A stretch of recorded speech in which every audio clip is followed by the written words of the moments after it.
Nous redécouvrons aujourd'hui avec plaisir et fascination les nombreuses femmes qui ont écrit tout au long de l'histoire. Longtemps mises de côté par les études littéraires, les voix féminines jouissent désormais d'un formidable intérêt. Mais connaissez-vous les femmes qui ont écrit au Moyen Âge?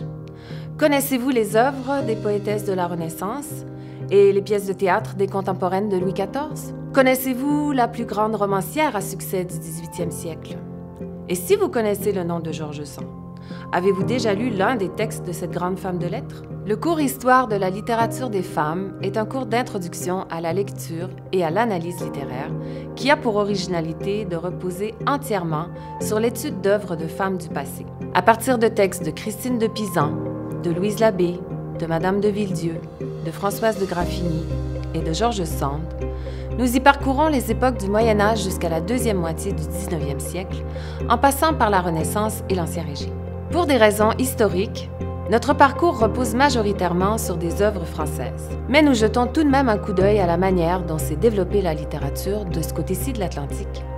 Et nous faisons par ailleurs notre entrée dans la matière, en compagnie de la Québécoise Anne Hébert. De très nombreux documents audiovisuels présentent la riche matière de ce cours afin de vous faire voir autant que possible les pratiques, l'imaginaire, les œuvres littéraires et artistiques des époques étudiées, mais aussi les différents supports sur lesquels les œuvres ont été diffusées. Vous y admirerez des manuscrits superbement enluminés.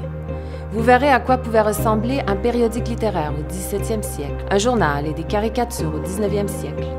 Et vous constaterez l'évolution des imprimés et des éditions au fur et à mesure que nous avancerons dans le temps.